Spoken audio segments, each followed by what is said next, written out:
All right, we are live. Hello, everybody. Welcome to another day, another show. Rajiv is with us. We are doing every Wednesday and every other Thursday. And today we have fun stuff to talk about. Rajiv is in US immigration lawyer, and we try to answer any immigration questions you have. But before we get started, I have a quick video to share with you. And if you are international students looking for a job, I might have something for you. So here we go. Let me ask you this. Do you have a clear job hunting strategy to get an internship or a full-time job? Most people don't, and it's costing them opportunities. I've helped over 1100 students with their strategies through my ultimate job hunting course. And trust me, I'm not even kidding. I could see so many recruiters viewing my profile. And it's been the best investment I've ever made. The content is incredibly practical, filled with tips and strategies that make you stand out to recruiters.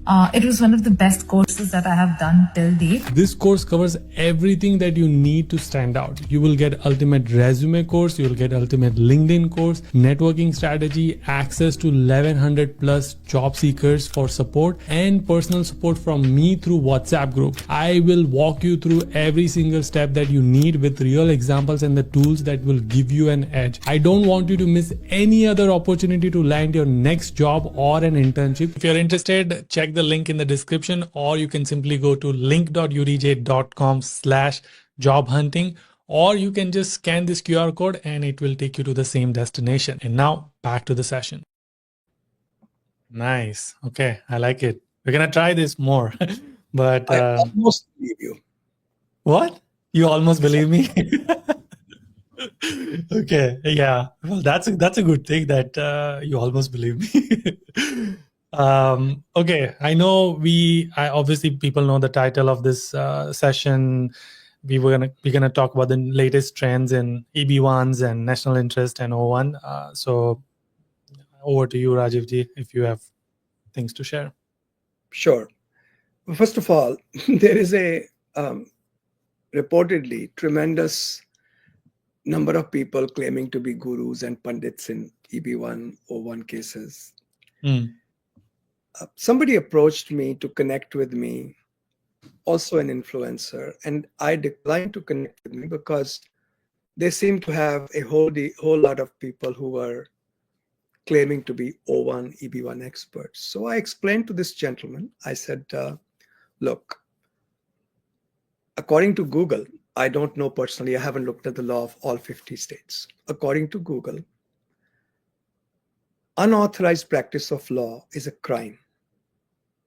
It's a misdemeanor, probably, maybe a felony in some states, but it's a crime. And as a lawyer, it's ethically my responsibility to report all unauthorized practice of law to the bar. The problem with the internet is if you practice in one state, if you think you are providing advice in one state, but you have presence on the internet, potentially you are exposed to all 50 states. So please stop putting yourself out as somebody who can advise on law. Read up on what is unauthorized practice of law. The biggest danger is people claiming to be experts in O1, EB1 are very poorly informed and even more poorly regulated. If a lawyer screws up your case, there are consequences.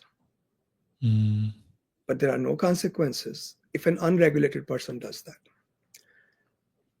In fact, this happened to me. One of our clients, we got the EB1A approval. Next thing is he turns around and he says, look, I'm going to start my business for EB1. Can I get a referral fees from you? I'll refer to you dozens of people. I said, look, even when I had nothing in my pocket, I never paid anybody a referral fees. It's unethical in Virginia, at least, and in most states, to pay any kind of referral fees, because what it does is I think it's very undignified. Okay. One. So watch out, guys.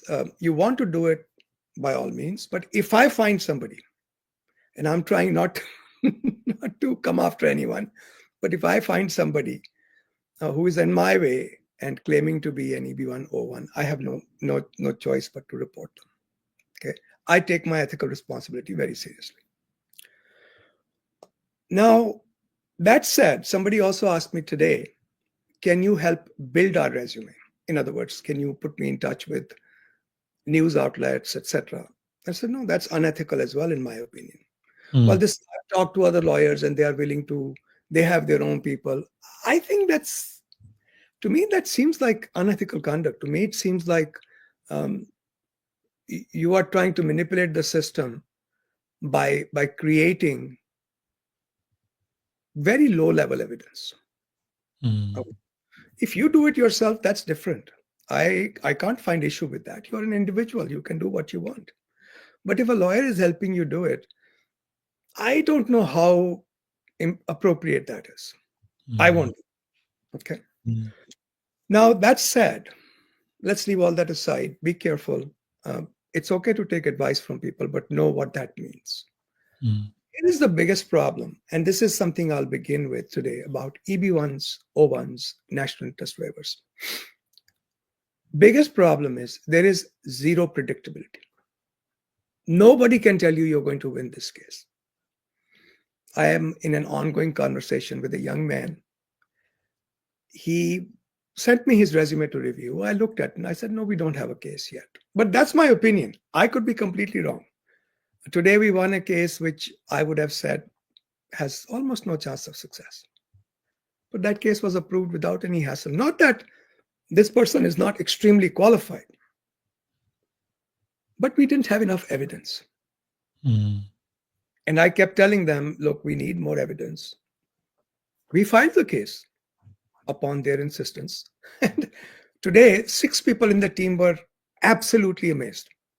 How did we win this case? So it's not because of you. Don't think it's you won the case. It's the person's good fortune.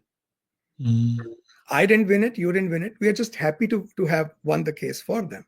So there is no predictability in the system. Another young man today only called me about this also. And this is one of my favorite lines.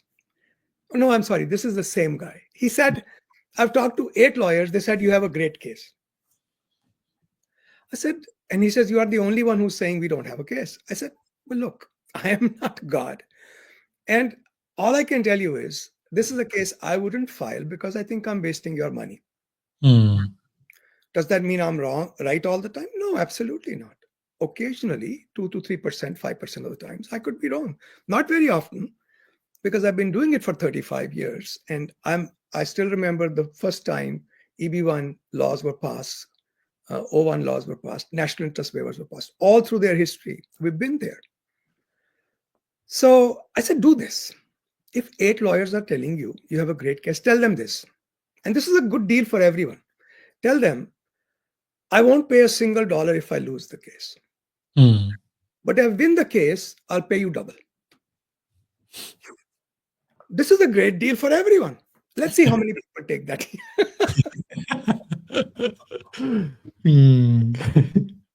Put your money where your mouth is.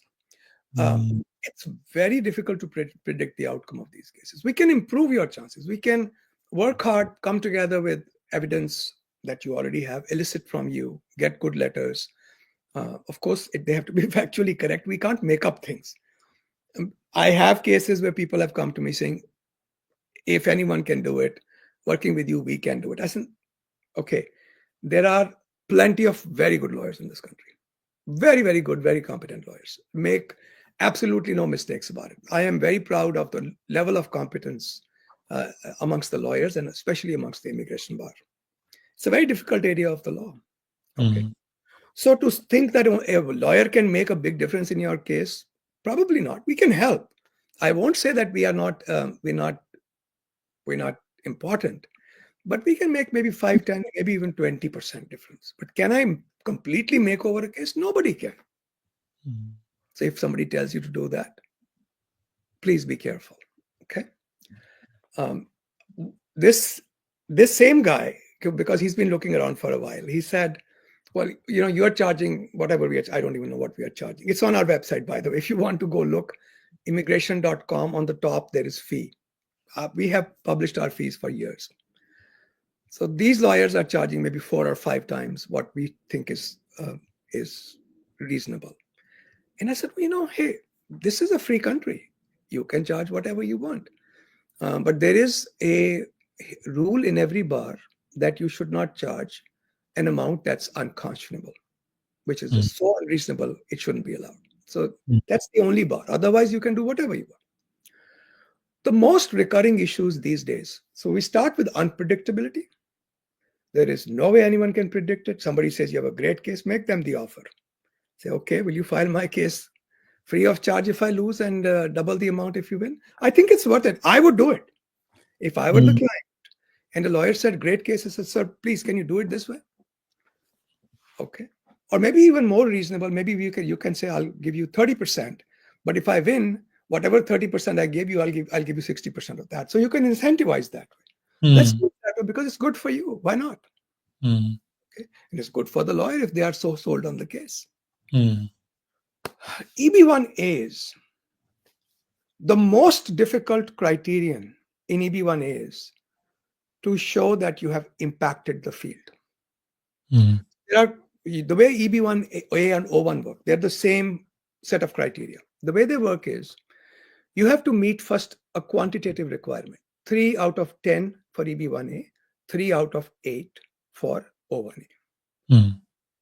And by the way, for EB1B, it's 2 out of 8. I think it's 8, yeah. So once you meet the quantitative requirements, doesn't mean your job is done. I had a case the guy met 7 requirements and they still sent me a huge RFE. Ultimately, we won the case, but it was very disheartening for this young man. He was like, I have busted my backside working so hard all my life, and they don't think I'm entitled to this category. Over 200 patents, and I'm not entitled to this category. Well, I said, well, calm down. It's not personal. And this same gentleman, he was telling me today, he said, I have researched, there are some officers, USCIS officers who are very tough to work with. I said, yeah, that's true. And can you shop around? You can't shop around for who's going to sit on your case. Okay. So you've done the quantitative analysis. I meet 3 requirements or 4 requirements. Most of the people listening already know what those requirements are. But that doesn't mean you won the case. That's just the beginning. There is a second level analysis, which is a qualitative analysis. The qualitative analysis says, I, the USCIS officer, have looked at the entire evidence. And looking at it, I have decided you're not really one of the top people in the country or internationally. That's a judgment call. That's like Yuri saying, I like cheesecake, and Yuri's wife saying, oh, I hate sweet stuff. Okay. That's a personal choice. You can't argue with personal choice. So personal judgments are always the problem with EB1As. NIWs are a little bit more predictable. Okay. But I'll come to that, but going back to EB1A, if you are trying to prove that you have impacted the field, very difficult to prove. What do they want to see? If you say I've impacted the field, they say, okay, you say you impacted the field. How many people have written about your work? Think about the Nobel Prize for quantum entanglement. It was last thing. Okay. It was extensively in the news that the theory that was proposed 100 years ago is now actually physically proven by 3 different experiments, by 3 different teams. All 3 of them are getting Nobel Prize. Okay. It's all in the news. We've argued, do not impose standards inapplicable to people in STEM, comparing them with rock stars or movie stars. Okay. How many people know what is that guy's name? Winton, who's considered to be you probably don't know, Jeffrey Winton, right? The guy who, I think I got the name right, the guy who's considered to be the godfather of AI or the father of AI. Okay. How many people know his name? Nobody does. How many people know Shah Rukh Khan? How many people know Brad Pitt? It's not the same standard, right? You can't import standards that are not applicable. We argue all that, but they'll still say, well, so how many people have written about you in the scientific journals or engineering journals? Impacting the field is a very difficult criterion. I have one case right now. This guy has impacted the field. I just can't prove it because I don't have evidence other than opinion evidence. Mm. Mm. So that is a very difficult determination. Don't think you are going to win the case just because you have met 3 requirements. Now, the ones that are easy to prove, this is very good for people who are actually working in the industry, both for O1 and EB1A. Remember, these are the same standards.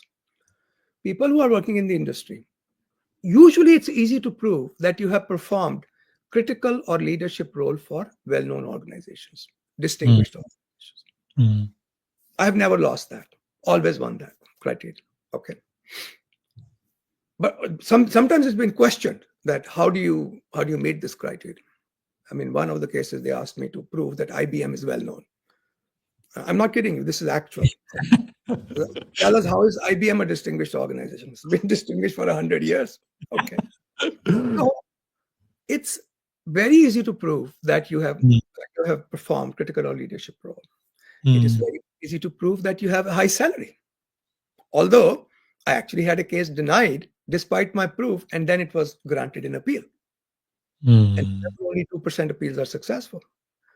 So proving that you performed a critical leadership role is easy. And proving that you have high salary, top 10% salary, is relatively easy. We can tell right away. Okay. People in the academia will find it a lot easier to prove I have scholarly publications, I have studio presentations. So you have something to learn from what the academia people are doing, and the academics have something to learn from what the people in the industry are doing. For example, is there an organization? It doesn't have to be an employer. Is there an organization? IEEE is too big, but let's say, is there any organization where I am performing a leadership or critical role? It doesn't have to be a company. Okay. So there's something to learn from both sides. And the easy ones are, the easy pickings are those. If you write a book, okay, let's say, because if you say scholarly publications, they say, what is your citation history? What is your H index? What is this? What is that? They want to know more about. Just because you publish something doesn't mean that you have risen to the level of the top 10% or 5% people in the country. So if you look at those criteria, when you look at the criteria from in the EB1A, 8 of them are applicable to STEM people. The same 8 then go into O1. 2 are for people in the performing arts. And the reason O1 doesn't have that, because O1A, which is for STEM people, and the O1 that is for performing artists, athletes, etc., they split off. O1B, or they become O1 MPTV, motion picture television, like we do for YouTube influencers. Okay, so if you wanted to get, for example, if you were in India and you said, I want to get a green card, or I want to get an O1, we would look at you, because we have clients who are making $800,000, $900,000 a year through YouTube. And these are relatively easy cases to prove. Okay, so the 8 requirements, do you meet 3, preferably 4, 5, 6? That would be the first step. Some of them are easier to prove, some of them are not. Even in the ones that you're trying to prove, for example, awards. Sometimes grants from NIH is an award. I have won a case arguing exactly that. NIH grants are given on a very selective basis. There are other people competing, and they are a mark of recognition. And if you look at the rules for grants, they are examined by senior. I think there are 2 committees who examine them, at the first level, then at the second level. These people are experts themselves. Why is this important? Because in many of the EB1, O1 criteria, the question is, so you've done something. How does doing that make you special? What are the criteria used? For example, peer review. I'm a peer reviewer. What are the criteria to select a peer reviewer? Or awards. What are the criteria to select the award? Select the people who win the award. Number 2, what are the qualifications of the selectors? People who selected you, are these just Tom, Dick, and Harry, or are these people who are themselves experts? And number 3, what are the qualifications of some of the other people who are selected? It can be true even for publications. So if you have published 1 article in science and you've published 500 articles in an unknown journal, there is a difference. And So know that this is unpredictable, but the good news is you can apply as many times as you want. There is no limit. Number two, know that there are certain criteria which are easier to prove and certain criteria that are more difficult. Number three, know that just meeting 3 criteria doesn't mean the case should be filed. You have to look at the whole case. Now, for example, we just had a NIW approved for a mathematician. If you publish 2 publications in mathematics, it's a very big deal. But if you are a biologist, 2 publications may not be a big deal. I'm not trying to downplay the importance of somebody's work, but it's the nature of some fields that you publish more. And some of these things should be brought out. When you file your case, it should be brought out. So it is important for your lawyers to work with you and to understand your field. If they don't already know it, they should ask questions, because anybody can learn anything. You know, if I sit with you, I will never get to be as good as you are, but I'll be able to at least know enough to present the case. Yeah. Okay, so for example, I was looking at an NIW case today, somebody's resume. So I kept asking questions and I didn't think we had a case. At one point I said, is there human safety involved in your research? He was doing research on batteries that are used in airplanes. And he said, sure, of course. I said, that's the angle. Because if you're working for, this is one of the key problems in NIW. I'm kind of bringing that into it. So in national interest waiver, so this is the EB1, O1. One thing you remember, O1s are given a lot more easily right now. Tomorrow things might change than EB1As are. That's just been the traditional policy, but not always. You could run into an officer who's applying exactly the same standards by the book, and you could end up losing the case. Yeah. It doesn't mean your lawyer is bad. It doesn't mean your case is bad. It just means the person who evaluated felt that way. Okay. For national interest waiver, the 2 most important questions: what is the national impact of your work? The impact can be on a wider area, doesn't have to be all over the country. But if you say, I'm a teacher in a high school, they say, well, you help the high school. How do you help the nation? Okay. What is the national level impact of your work? And number 2, everybody who wakes up in the morning, puts on a tie or doesn't put on a tie, depending upon who you are, and goes to work, does something good for the country, right? How are you doing something better than others? You don't have to be the best. In EB1, O1, I have to prove that you are one of the very best, one of the very top. In NIW, I have to prove that you are doing something which is because of your unique positioning. For example, we have a client who was doing research for automobile train signals, train safety. And the work that he was doing was extremely important, and Department of Defense and some of the government and industries agencies were interested in his work. They were working with him. So it's the impact of he's not the best scientist in the world. He's just a young man. Okay, but he's in the right place at the right time. That's part of the calculation. And sometimes you may not be impacting the nation, but if you're an academician, a quantum physicist, for example, another real case from our files. If you're a quantum physicist, if you're impacting the field, it's not the same thing as EB1A. EB1A, you really have to be the grandfather of impact. Einstein type. It doesn't have to be that high, but something like that, right? But in national interest waiver, we just need to see impact. We don't need to see impact to the extent that you've changed the face of the field. Okay. Yeah. So 2 questions for NIW, very important.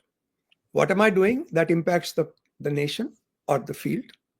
2, what am I doing which is better than or more than somebody else? For this, your background is important. Do you have a history of success? Okay. It's not required, but it kind of proves that I've done this before and I'll do it again. Can I create jobs? If I'm an entrepreneur, can I create jobs? Important. Okay. For EB1, remember, just meeting the criteria is not enough. There's no predictability. It's the same for NIW, but NIW are a little bit better predictable. Not great for Indians because it's EB2 category, but great if you're from Bangladesh or Pakistan or Europe or anywhere else, except China, Philippines, Mexico. China is also not too bad. So it depends upon where you're coming from and what is the. Today I had a very interesting conversation with a very accomplished young man from Bangladesh. Mm. He has his own company. I won't say the field because it's probably easy to, but it's a high-tech field. It's won many awards, competitions. And I was looking at his case. I couldn't do an NIW for him. Why? Because I don't know what he's going to do in the US. Mm. And he's coming to meet some people here in the US. If he starts a project, I can use that. Mm. But because he's from Bangladesh, I can do EB1A for him. I think he qualifies. Number two, I can do. Are you trying to bail me out? No. We can do treaty national, which is treaty trader, treaty investor. Trader means he's actually doing work. Most of his work is with the US. It can be consulting work. But India doesn't have E1, E2. We don't have a treaty with the United States. Mm. So there can be other options. Don't think that, if you're from a country other than India, that your only option is EB1. If you're from India, yes, I think that's the best way to go if you can. But even there, remember, if you get an NIW approved, and most people know it already, maybe I'm preaching to the converted, but it's important to remember that capturing a priority date through an NIW approval and then working on your resume and bringing it to the level of EB1A is a good idea, because you can then transfer the priority date of an earlier case that you already won over to your EB1A case. Yeah. And many people are doing that. Mm. I'm extremely pleasantly surprised how well people know this area of the law, but I am a little concerned that they don't understand when somebody tells you, oh, I can take care of this for you, I can do this and I can do that. Please take that with a pinch of salt. Make sure you understand what you're doing. I don't think it's illegal for you to do this, but it's illegal for us to lie about it. Mm. Okay, if we are asked, did you hire an agent to do it? Right now, government is not doing it. But if they ask us, we have to come out and say that. Mm. And that may destroy your case. Yeah. Okay. Because the basic standard is sustained national or international claim. What if the sustained claim comes through manipulation rather than genuine merit? My argument would be even academicians and industrial scientists should be able to apply to employ a PR firm for themselves. Why not? Mm. The government buy it. Ultimately, there is an element of discretion here that I may not be able to overcome. So be careful with the manipulation. But as far as genuine merit is concerned, that is always welcome. Nice. And that includes our consultation. Yes, of course. Your monologue. Yeah, I see that you were falling asleep over there for a minute. No, I was listening very attentively. Better not be giving advice to people about filing O1s and EB1As. That's silly. Don't do that. Yeah. And again, this young man who wanted me to give him referral fees, I said, what are you doing, man? You're a cybersecurity expert. Mm. You are so good in your field. If you put yourself more in your field, you probably make 10 times more money if money is the object. You will never be as good as a lawyer. Never. No matter what you do. So, just because I know how to set up a DHCP server doesn't mean I understand how it works really. Yeah, you are a cybersecurity engineer. I have messed up enough things myself. I know how it is. I know enough to ask good questions, but I'll never be as good as somebody who's a network engineer. Yeah. So. Okay. All right. I have a hard stop today at 2 as in 5 your time.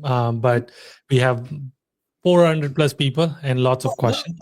We also have a conference call tomorrow. This is our own conference call. Yep.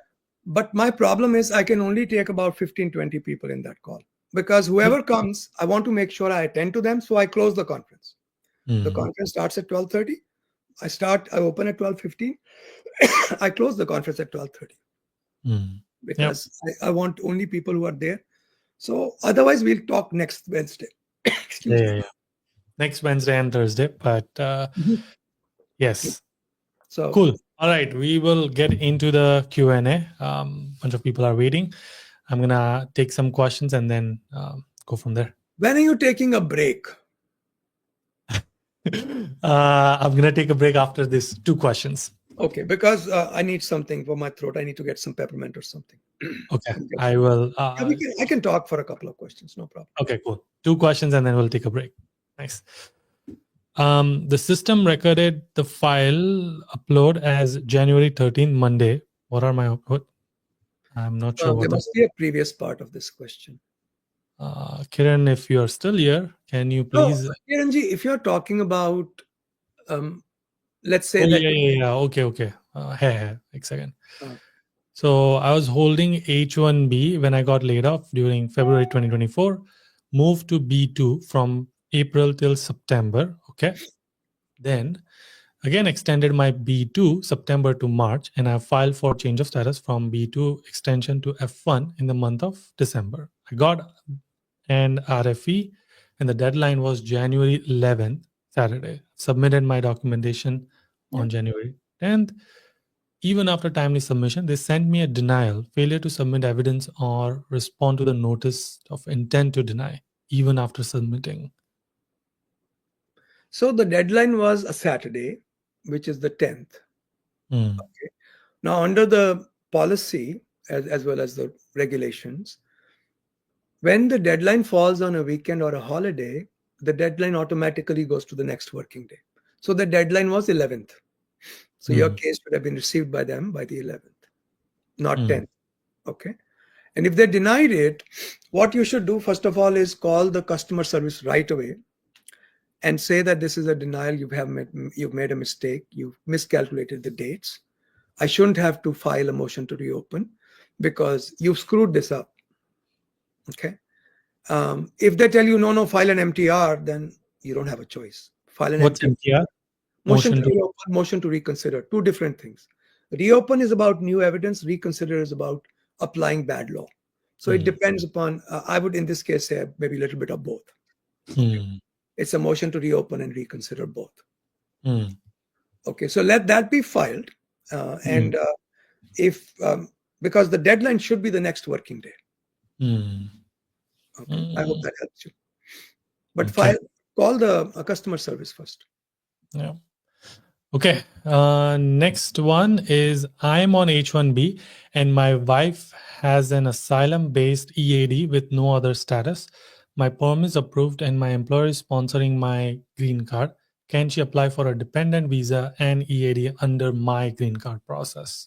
Okay, so here is the problem I have. I don't do asylum cases, and this is from hearsay. I don't know this to be true, but I believe there are 2 kinds of asylum filings. One kind is when you apply for asylum while you are still in some other status, or you enter USA with an asylum. Okay. Another is you come here, you fall out of status, for example, as a student, and then after 1 year, 2 years, 3 years, you apply for asylum. There's a difference in the 2 situations. Please talk to her asylum lawyers. It is my belief that if she comes under the category where she applied while she was still in status, she can do a lot many more things. But if she was out of status, then she has no choice but to wait for especially depending upon how much time she has been unlawfully present or out of status, you need to talk to her asylum lawyers to get that answer. So possible, maybe not possible, depending upon her details. Got it. Okay. All right. We will try this. We're going to take a quick 1-minute break. In that break, I'm going to show you a quick video. And Rajiv, if you want to grab water. Video. Or you can watch the video too. It's fun. I'll just need to grab something for my throat. All right, cool. Take a quick 60-second break and then we'll be back. If you're Indian in United States, then I know this is one of the things that you would be absolutely doing, sending money to your parents or family back in India. And I know there are many platforms available, and trust me, I have probably tried most of them. But I recently came across Grover Money, which is by far giving the best exchange rate ever. I am not kidding. You can look this for yourself, and this is their USP. They also have no hidden fees as they believe in transparency. In fact, they have 0 fees and it is super secure. There are no minimums. I have literally used Crobo Money for sending as little as $100 without paying any fees. This won't be possible in other platforms. I started using them in September 2024. Then I reached out to them, see if we could partner it, and they happily agreed. And to make this even better, they are going to give $25 Amazon gift card after you do your first transaction, which is over $500. So I highly recommend that you give it a try and let me know what you think. You can go to link.udj.com/Crobo by UD right here, or you can scan this QR code and go straight to it, and make sure to use the code UDJ during the sign up so that way you get that $25 Amazon gift card. And now back to the session. Nice. Okay. All right, good. let's go on, sir. All right, here we go. Long time no see. I have NIW approved. I am applying for EB1A, but not sure if my application is good. 130 citation, 15 publication, 9 letter of recommendation, 42 peer reviews. The peer reviews appear to be pretty strong, but depends upon where you did the peer review. Remember the 3 questions? What were the criteria for selecting the peer reviewers? If they just send it to anybody who is in their PhD program or master's degree program, that probably is not very impressive. But if they are very selective about who they send to, that helps. What were the qualifications of the people who selected you? And lastly, some examples of other people who were selected. Okay. Citations are a little bit low, but we have 1 cases with that number of citations. I know that there is at least 1 case in Administrative Appeals Office's case rulings where 300 citations were considered to be sufficient. I've seen cases where government has said, look, when we look at the top 10% people in your field, they have 10,000 citations. You have 10. We've lost the case. Okay. At least that point is lost. But if you look at the policy manual, it says USCIS should also consider the progression in the career. So if somebody is still in the earlier career years, you should give them a little bit of a consideration for that. It's a little bit difficult to understand. Here we are trying to prove you're one of the top. And then you say, well, you're just a baby top. You're not real top. There's a lot of confusion in this area of the law. All I can say more is give it a shot. Let's see how it works out, because only thing it costs is money. It's not like the plus side is great. Minus side is only money, right? So give it a shot. Nice. Okay. I got laid off, and the last day of employment is 14th May 2025.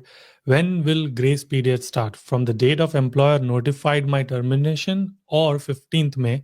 Is it safe to travel before 15th May? Well, so for sure, from this fact pattern, without going into the pay period and all, from this fact pattern, the day you stop working, or the date or the formal date of termination, the day following that, the 60-day period begins. So if your termination date is 15th, which means your employment is 14th May, which is what you said, 60-day grace period begins on 15th May. Now, can you travel? That's a little difficult to answer. So if you work for a company that is well known and they have done a layoff and USCIS might know about it, which is unlikely, traveling maybe 10 days before 15th May and trying to come back before 15th May may be a bit of a risk, but I don't know how that would work out for you. Okay. I think it's unlikely for USCIS to make an issue of it, but maybe it's reasonably safe. The earlier you travel, the better off you are. Now, if you travel and you get laid off while you're traveling, you don't have a grace period. You can't come back. However, if USCIS lets you in, then it's okay. Another weirdness in the law. Okay. So unless it's absolutely essential, don't travel. That would be my recommendation. Okay. There we go. I have an approved I-797A for my H1B. I came back to my home country for my visa stamping. Appointment is after 2 months. Any potential issue I may face for stamping? My docs are in check. Mr. Zaidi, that's a difficult question to answer. That's like asking a doctor, I have a stomach ache. And what is my problem? Because there's like 11,000 things that could be wrong with you. So we don't know the case. I can tell you some indicators. You have no past immigration problems. You are working for a company that is well known and has no negative flags against it, no red flags against it. And your job is clearly a professional job. You have that degree, and it is a job which is either in-house or clearly laid out as a professional position. There are certain criteria. So the best person you can talk to is your own lawyers who know your case. We can only make guesses. If your job is, like I said, no negative history, no negative inferences against the company is relatively straightforward, your job is in-house, these are easy cases to get approved. I think maybe his concern, I'm making a guess here, but maybe his concern is 2 months staying in the home country. Or 2 months part, that's all right. And that should be guess. That's my guess. But especially if he continues to work or the company has okayed his leave for 2 months. And it doesn't have to be paid leave. That is not necessary. That's not a requirement of the law. Okay, cool. All right, I'm on H1B, pending stamping, need to travel urgently. Can my company file for an amendment, location change, while I'm in India? Yeah. Can I do stamp on existing I-797A or use the amendment one to come back? So this is a little bit more difficult to answer. It depends upon the consulate. Is this legally okay? Yes. You go get your visa stamp and then enter on the amendment I-797. That's perfectly okay. But if the consulate brings up this issue, do you have an amendment pending or something like that? Has anything changed? Then you have to be upfront about it. Tell them exactly what's going on. So should you go and apply? I would still like to see an amendment I-797 in hand when you go in and produce it if you are going in for a personal interview. But if you don't have that in hand, can you still go in and get your visa stamping done? I think so. Okay. I'm on F1 visa. I got a summer internship, which is remote. I have enrolled in CPT. While doing this internship period, can I travel to India? Give them the link. I will do that. Does that also cover during the master's program? Because that is usually after, like it's. After. He said CPT, not OPT, right? CPT. Yeah. I'm not going to say that, but the thing is, UD, during the summer, he's off school. Yeah. He's off school. I'm sorry, I read OPT. Technically he's off school, but he has enrolled in CPT, which would be like 1 credit or something. I have to enroll in CPT. So when he comes back, I guess he's going to enroll in CPT. To activate the internship, all the schools, you have to enroll 1 credit unit to like get that. Well, you can't do CPT without getting credits in school. CPT correct. is not. But the question I had was this. I got a summer internship. So that summer internship is a part of his CPT, I guess. Yes. So can I travel? And the answer is the same as anybody who says, I am on CPT, can I travel? Yeah. Okay. So the answer is that depends upon your situation. If you have a clean history and your CPT is not just an excuse to get an EAD, and the CBP officer doesn't ask you any questions, because they can take an objection. I have known CPT cases being denied by the consulate if you go for a visa stamping. They say, you've been in USA for 11 years and you're still going to school. This is your 3rd master's degree. So when you're on CPT, there's always a possibility. Now, how about a case where somebody is they're not interested in the EAD. They're only getting like 1 credit. Like the example you gave. They're getting only 1 credit for the CPT. I think that's okay. I think that is as good as nothing. Because the main intention of the CPT is not just to get employment authorization. Yeah. Okay. Yeah. So it depends upon your situation. It may be okay if CPT is just incidental to your education, but if your education is incidental to CPT, you might have an issue. Okay. All right. We'll do one more question and then we'll do quick another 60-second break. All right. Has there been any change in the approval rate at the consulate since last week? Is it still fine to travel to India for L1 extension in March if all the documents are in order? Yeah, I think that should be fine. Shavya, we are getting some trickle of information every now and then of very unreasonable demands from consulates as well as USCIS. The chatter about the USCIS was they were sending really weird RFEs on some things. All that is still in trickles. It's not become policy and a tsunami so far. So we'll see what happens. But there is no news, at least not from the grapevines that I'm tuned into, whether from official news sources or people who are talking anecdotally about what happened. It looks like everything is the same so far. I'm impressed that you could pronounce the name. It's very interesting. Shivya? Shaivya. So Shaivites are people who are followers of the Shiva school of thought. So Shaivya is somebody who is a disciple of the Shaivic thoughts. Shaivic philosophy. Interesting. All right, we'll take a quick 60-second break and we will be back. Rajiv, you get to see my editing. Okay. Editing. Before we move on to the next part of the video, I want to quickly talk about our newsletter community, which you can be part of absolutely free. We are now going strong and we have more than 40,000 people in our newsletter community. So imagine 40,000 people are receiving my newsletter every single week, twice a week, where I break down all of the stories that we did and make it a valuable resource for you.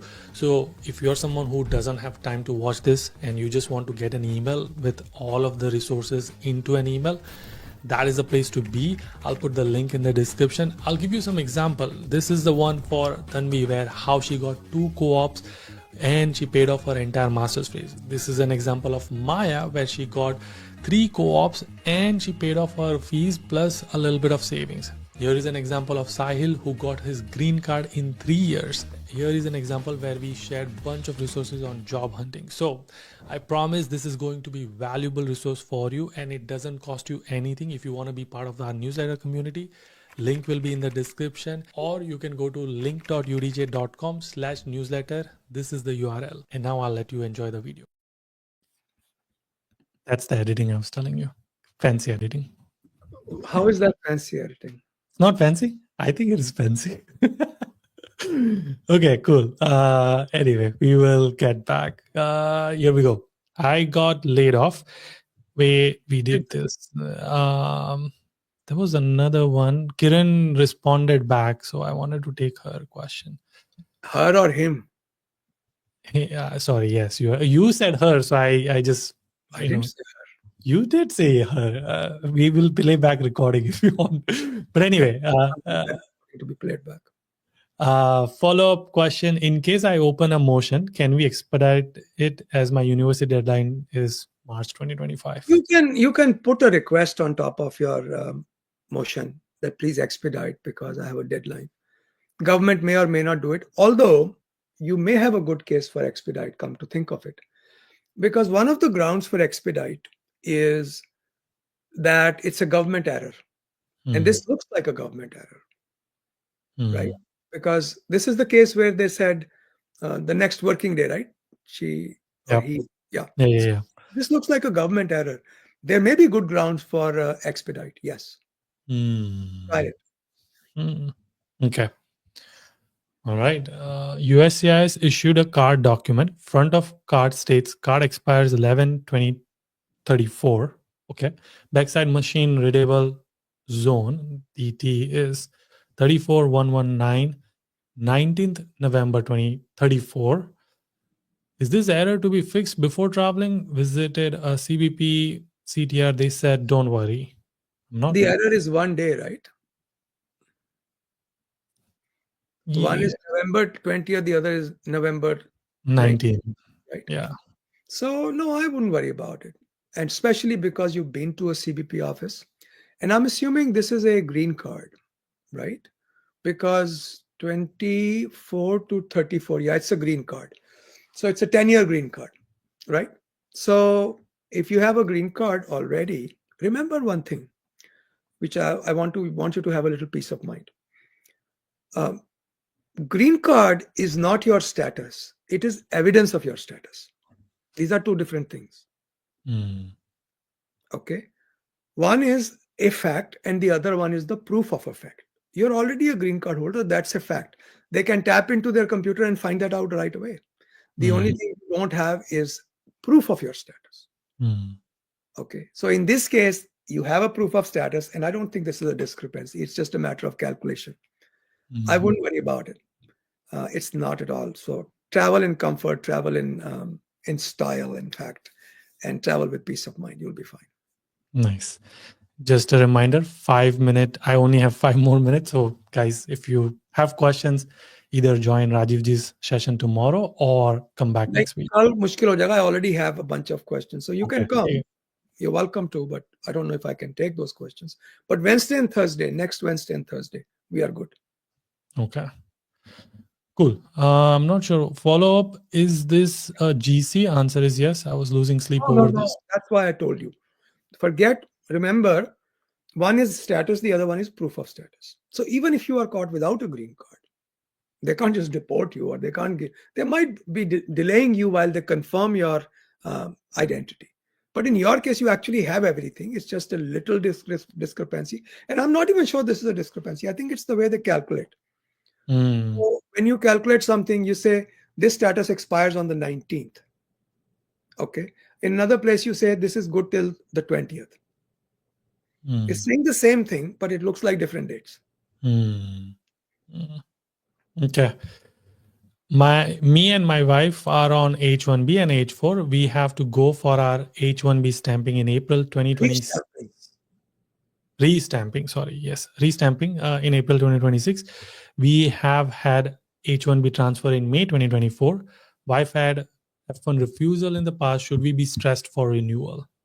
Your name is Khan. You never should be stressed out about anything. It's not a big deal. Well, one thing though, she's here, so she must have come on H4. That means the denial was not on anything like a fraud ground or anything. It's just like a 14B denial that has zero impact. Nice. If I don't get EB1A, my only path left is to transfer to J2 on my wife J1 visa. Do you recommend that as a many? I hate J1s because they are so unpredictable. Although because of the 2024 list, what do they call it? Skills list. The 2024 skills list, things have gotten easier. So if she's a physician, going to J2 would be my last option. But if she's a scientist who has not received any public funding and she's here on J1 because she was wanted in her home country, what is called the skills list, that might be easier. So it's a little bit difficult for me to answer that question, Mo, but it would certainly be my last option. Now, remember one more thing, and this is another important thing. A few days back, there was a change made to O1A visas. It's interesting. What the government said, now you can do an O1A for a company that you yourself form, just like H1B. So look into that option also, Mo. Maybe you can do consulting by forming your own company. There may be some way to do that. I haven't fleshed out the details, and they haven't either. But there may be a possibility that you can try that if nothing else works. Okay. If H1B employee is transferred to new branch, LCA notice was not placed, amended petition not filed, that new branch is only 30 miles away. You are still violating the law because LCA notice has to be placed even if it is within 30 miles. So amendment is not required if the job is the same. Amendment is not required, but LCA posting is still required. So it's a violation of your H1B obligation, not yours, your employer's. You haven't done anything wrong, but your employer should have done that. So Abhi, like, what can they do now? Well, I think the easiest thing is if you have an H1B visa stamp on your passport, step out and come back in. In the meantime, tell the employer to post the LCA notice. So go out, come back, and see, the thing is, government is reasonable when you voluntarily try to correct the problems you see. It's only when you start trying to be cute, things can go wrong. Okay. So if you don't have a visa stamp, then just go get a visa stamp from a neighboring country and come back. That takes care of all the sins. Okay. When you file the form DS-160, say that I have been out of status, that they forgot to post the notice. As soon as I understood that was the obligation, employer has posted notice, I've come to get a visa stamp. Okay. Right. I'll take one last question. My wife is a US citizen. I'm considering applying for a green card based on marriage. I'm currently on H1. Are there recent changes to green card process and what are the potential impacts? No, Rahul, that is a smart move. Fall in love with a US citizen. That's a great, but don't get married just for a green card. That's fraud. If you're dating somebody and you were serious about it and you get married, here is the interesting thing. You can actually have an H1B and a US citizen wife-based green card going on at the same time. When you get an EAD through that process, you can use that EAD or not use it. You can still be on H1B. But if you start using the EAD, then your H1B goes to sleep. To reactivate it, ever you want to reactivate it, you have to go outside and come back with an H1B visa. It's still there in your hip pocket. It's not gone. Yeah. So this is the easiest thing. And this is not a situation that you even should worry too much about. There's nothing here. You're fine. Okay, awesome. All right. Thank you, Rajiv ji. I will let you go and we will meet next week. Thanks, everybody. Bye, guys. See some of you tomorrow.